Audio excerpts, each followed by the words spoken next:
야구야구 김영준입니다. 2011년 벌랜더는 트리플 크라운을 달성하고 사이 영상을 만장일치로 따냅니다. 그리고 리그 MVP가 됩니다. 2위는 보스턴 자코비 엘스버리였습니다. 2014년 커쇼는 트리플 크라운은 실패하지만 매덕스 이후 처음으로 2년 연속 1점대를 찍고 만장일치 사이 영과 리그 MVP를 차지합니다. 2위는 37개 홈런을 기록한 지안칼로 스탠튼이었습니다. 벌랜더와 커쇼처럼 사이 영상과 MVP를 동시에 석권한 선수는 10명입니다. 그리고 오타니가 해내지 않는 한 추가되기는 쉽지 않을 것 같습니다. 가동 시간이 크게 짧아진 투수가 MVP 투표에서 타자를 꺾기가 갈수록 어려워지고 있기 때문입니다. 올해 아메리칸 리그 사이영 투수인 게리 콜은 MVP 투표에서 11위, 내셔널리그 사이영 투수인 스넬은 13위에 그쳤습니다. 투수 한 명이 상 2개를 차지한 게 아니라 한 팀에서 사이영 투수와 MVP 타자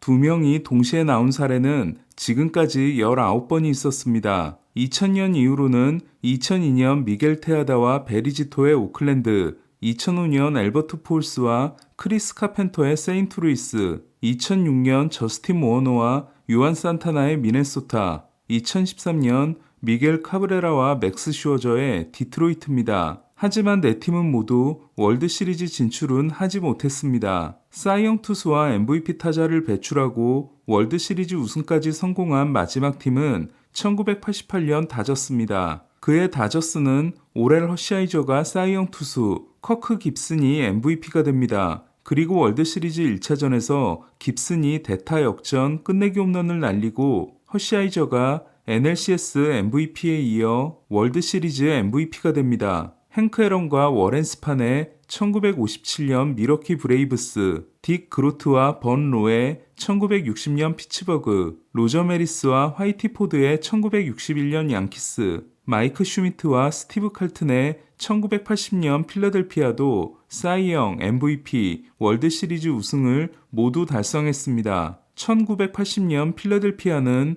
창단 98년 만에 우승이었습니다. 디비전이 존재하지 않았기 때문에 정규 시즌 1위를 하면 월드시리즈에 직행했던 1967년까지의 6팀은 5팀이 월드시리즈에 올라 3번을 우승합니다. 챔피언십 시리즈가 생기고 나서는 9팀 중 6팀이 월드시리즈에 진출하지만 우승은 2번에 그칩니다. 그리고 디비전 시리즈가 생긴 후로는 4팀 모두 월드시리즈를 가지 못했습니다. 사이영 MVP 동시 배출이 월드시리즈 우승을 보장하는 건 아니라는 뜻입니다. 2019년 휴스턴은 새로운 역사를 쓸 뻔합니다. 벌랜더가 사이영 1위, 게리 콜이 2위를 하고 요르단 알바레스가 신인왕이 된 휴스턴은 브래그먼이 트라웃에 이어 MVP 위를 함으로써 최초의 3명 동시 배출이 무산됩니다. 그리고 월드시리즈에서는 워싱턴에게 패하게 됩니다. 내년 시즌이 더 기대되는 건 일본 최고의 투수인 야마모토와 세계 최고의 선수이면서 일본 최고의 타자인 오타니가 다저스에서 뭉치고 미국 최고의 투수인 게리 콜과 미국 최고의 타자를 할 수 있는 저지가 양키스 유니폼을 입고 있어 2대2 대결이 가능해졌다는 겁니다.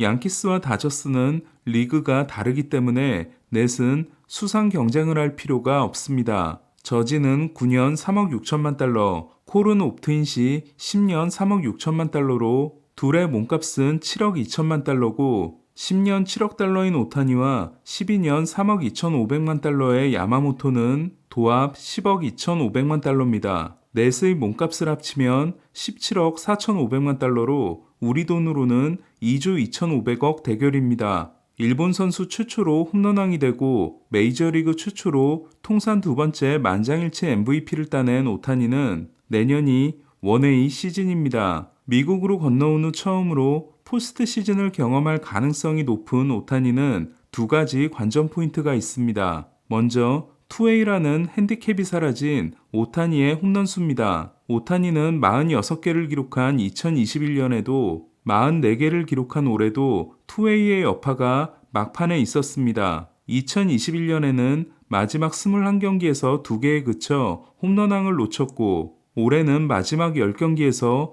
홈런이 없었습니다. 반면 2024년의 오타니는 지명타자만 하는 오타니이기 때문에 투수 등판이 없는 오타니가 몇 개의 홈런을 칠지 저지와 홈런수 대결에서 승리할 수 있을지가 주목됩니다. 오타니는 내후년에 투수로 돌아오기 때문에 일단 내년이 하나만 하는 오타니를 볼 수 있는 좋은 기회입니다. 오타니에 대한 두 번째 관심사는 MVP 도전 여부입니다. 사바시아는 MVP 대결에서 투타 겸업을 하는 오타니를 이길 수 있는 선수는 존재하지 않는다고 한 바 있습니다. 하지만 내년의 오타니는 투타 겸업을 하지 않습니다. 1979년 캘리포니아 에인절스의 돈 베일러는 지명타자 MVP가 되지만 지명타자로 65경기, 외야수로 97경기에 출장했기 때문에 풀타임 지명타자는 아니었습니다. 오타니는 2021년 풀타임 지명타자 최초로 리그 MVP가 되지만 투수로 23경기를 등판했기 때문에 엄밀히 따지면 최초의 투웨이 MVP였지 최초의 지명타자 MVP는 아니었습니다. 로버츠 감독이 9월에는 수비도 할 수 있지 않겠냐고 했지만 두 번째 팔꿈치 수술을 받은 오타니를 투수보다 외야수로 먼저 복귀시키는 건